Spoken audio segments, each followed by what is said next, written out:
Let's watch this Fern video. The kid who hacked the Pentagon. I'm pretty sure this video is really good. 11 hours ago, it's new. New Fern video. And then we'll hop on Rocket League after chat.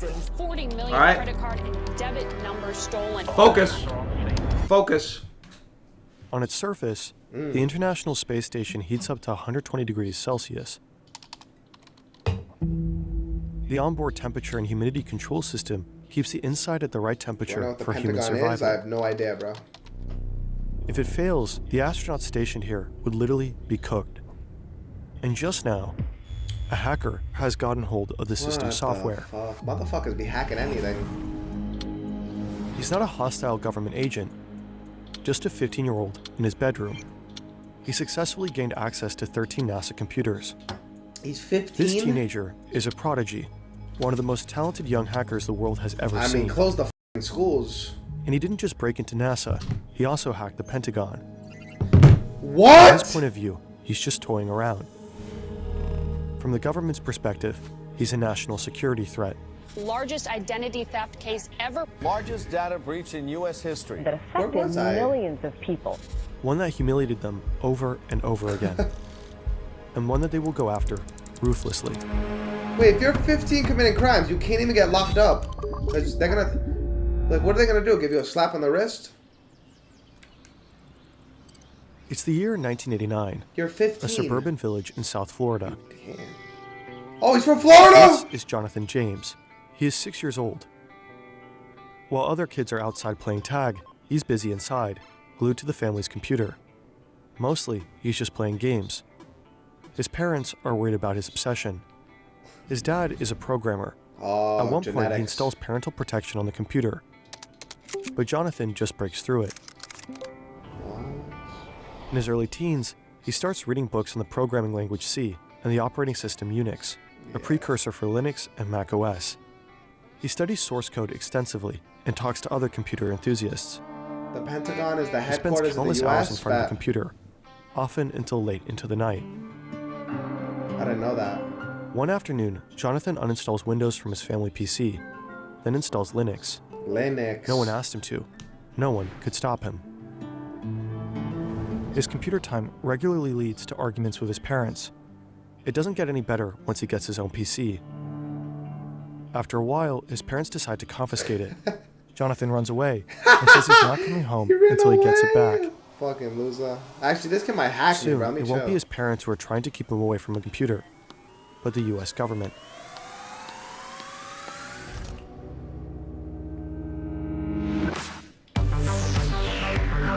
At 15, Jonathan has long morphed from curious preteen to full-blown hacker. One of the youngest and best Bro, at I the was time. gooning like 2 Online, times a he's day known at under this his age, alias, bro. Comrade. Jonathan really enjoys messing with systems, not to break them, but to beat them. It's a power thing, Motherfuckers a control hacking thing. NASA, He likes bro. the thrill of it. NASA. The tougher the what's it system, called? the more it NASA? pulls him in. He goes in, proves it's not so secure after all, and moves on. He doesn't care much about the stuff inside. He doesn't steal data, delete files, or spread viruses. In fact, sometimes he does the opposite. He'll break in, then send a polite little email to the system admin. Hey, your setup's got holes. Here's where. Here's how to fix what? it. This is the guy who hacked Toolkit? In the summer of 1999, Jonathan is looking for a new challenge, so he decides to hack NASA. More Bro, hack specifically, NASA, the bro. agency's Marshall Space Flight Center in Huntsville, Alabama. He gains access to 13 NASA computers. It's unclear how, and this time Jonathan decides to actually take something. He downloads proprietary software valued at $1.7 million. Damn. It's the software for the temperature and humidity control of the ISS. In an interview, Jonathan will later say, "The code itself was crappy. Certainly not worth $1.7 million like they claimed.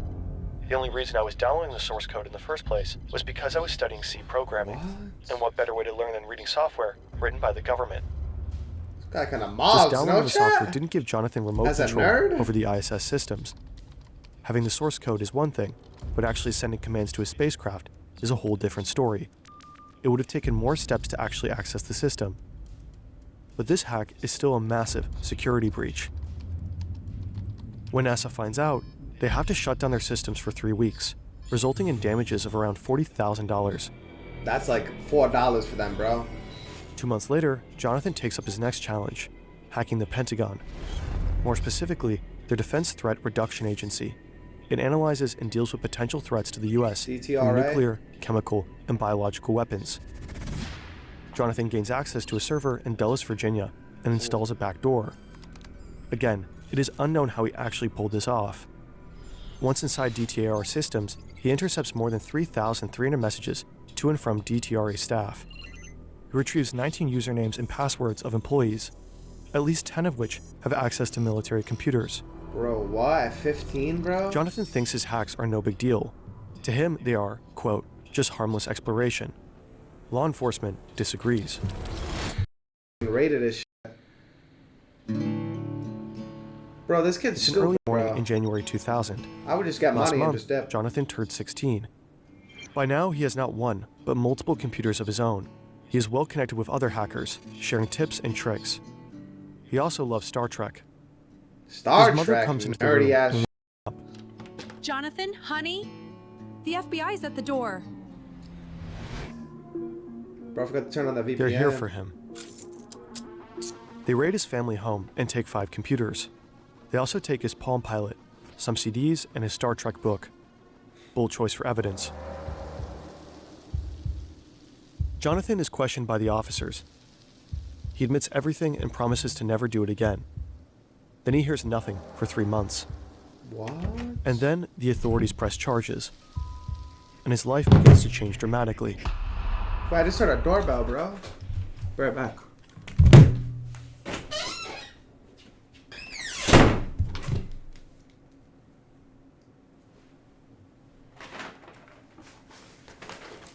Bottom 5 clip farm, bro. Someone was at my door. I'm sure that's a clip farm, bro. I just got my food.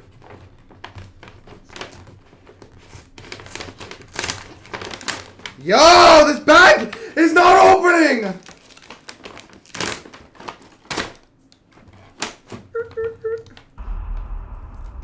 Jonathan James becomes the youngest person ever convicted of violating cybercrime laws in the U.S.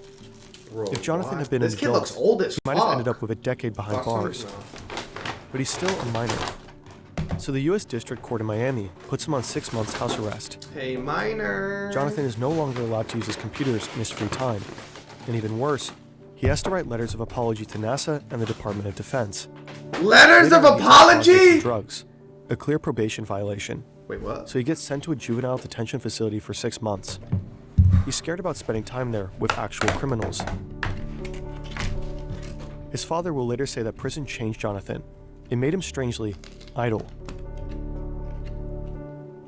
Looking back, Jonathan regrets the whole thing.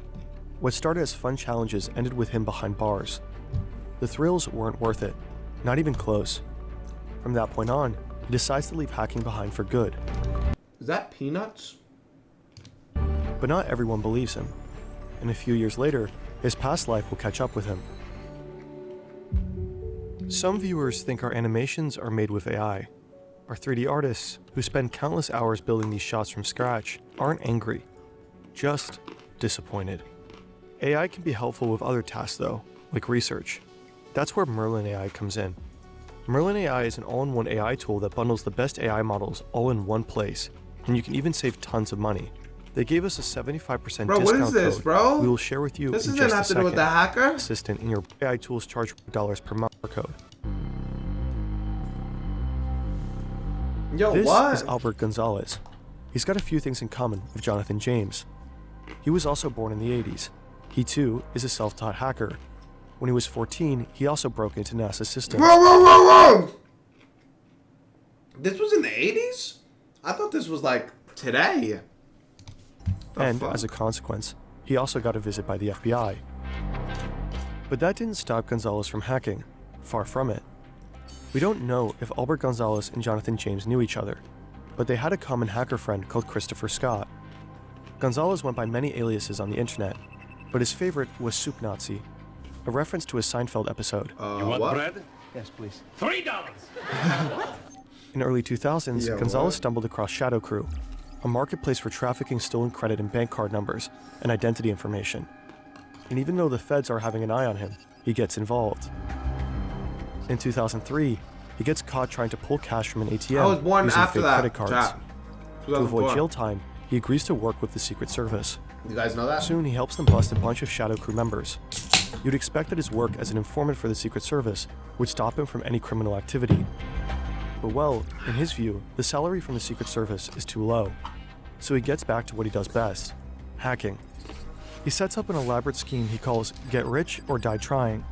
Ooh. The scheme will turn into one of the world's biggest cases of identity theft. It'll ruin his life. He made that? But Jonathan James will end up dead. Dead? This is Scott, who is both friends with Gonzalez and James. Next to him sits someone who, according to criminal reports, is only known as JJ. They're doing something called war driving. It's a simple technique. You drive around in your car and park close to companies. You only need your laptop and a high-power radio antenna. Yo, people are Once you're bored, close bro. enough, you check for vulnerabilities What? in their Wi-Fi network. Back then, most companies weren't exactly taking cybersecurity seriously. Inside office Chat, you want a bite of my food?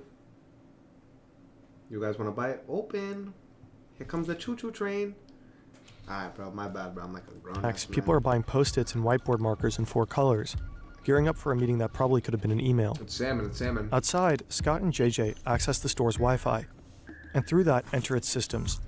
Once inside, they install a sniffer program, which captures and Sniffer? downloads credit and debit card data from customers.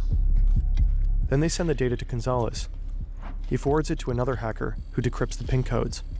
Gonzalez and his crew don't just sell the stolen card info, they encode them onto blank magnetic strip cards and use those to pull tens of thousands of dollars out of ATMs. What? That's what I would After the do. office That's what got I would breached, do. Banks were apparently forced to reissue around 200,000 cards.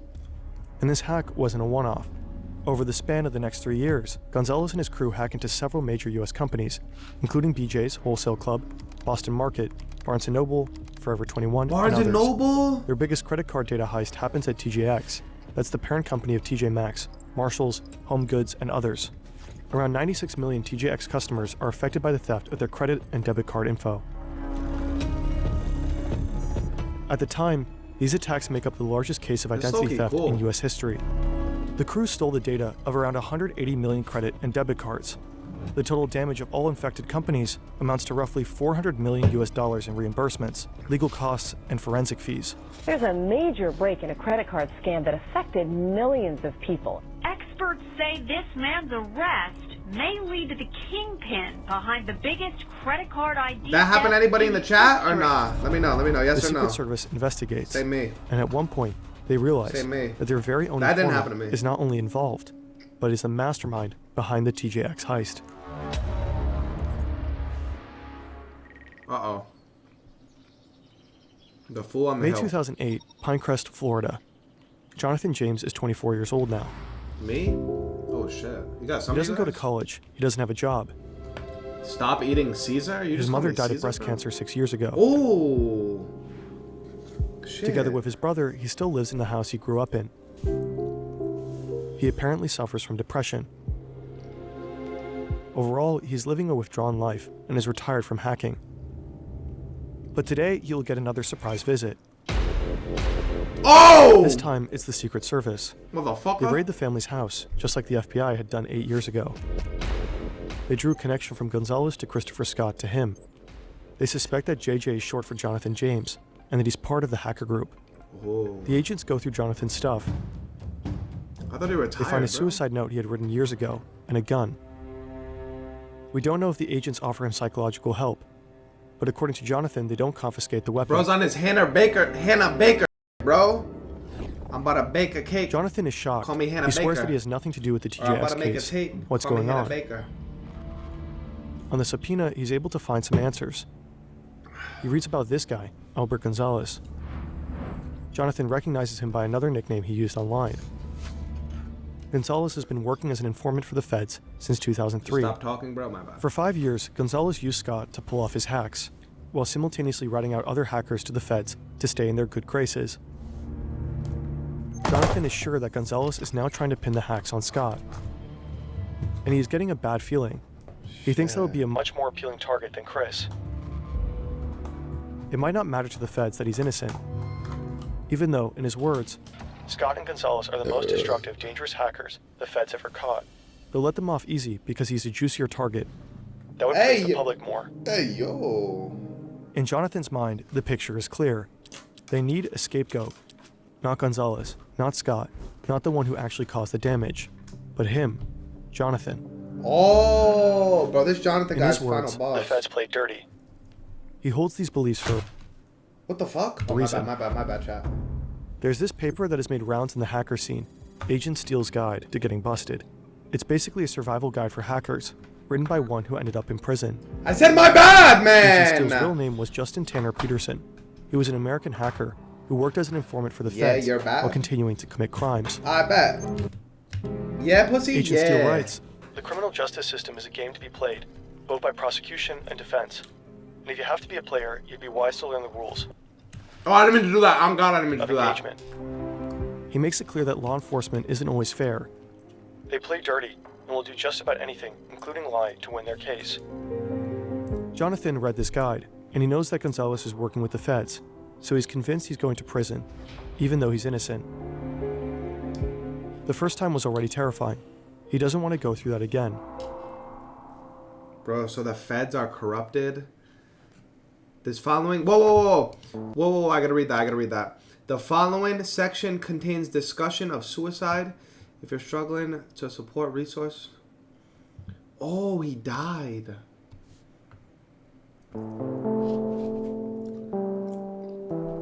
On May 18th, 2008, 2 weeks after agents raided his home, Jonathan was found dead in his home after a self-inflicted gunshot wound. He wrote a note. There are messages to his family and friends, passwords to his accounts. In this letter, he also expresses his opinion on the authorities. He writes, "I have no faith in the justice system. Perhaps my actions today, and this letter, will send a stronger message to the public. Either way, I have lost control over the situation, and this is my only way to regain control. Remember, it's not whether you win or lose, it's whether I win or lose. Oh. And sitting in jail for 20, 10, or even 5 years for a crime I didn't commit is not me winning. Oh. I die free."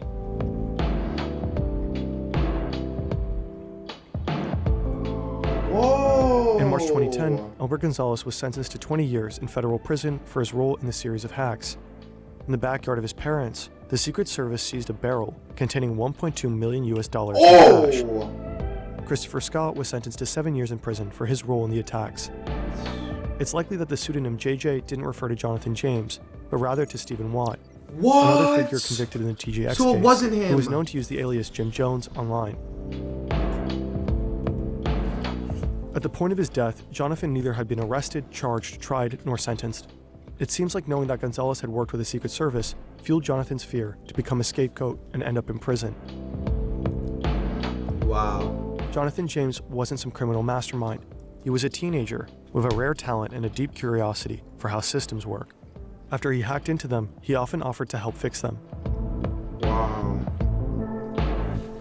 Instead of guiding such talents, helping to channel them into something good, the justice system decided to make an example out of him. Bro. So he didn't do nothing, bro? Wow. That's actually sad, bro. Yo, that kid, if that kid, like, I mean, if he didn't get fucked over, bro, that kid could be like a multi-millionaire, bro, just from his talent alone. Yo, that's actually sad as fuck, bro.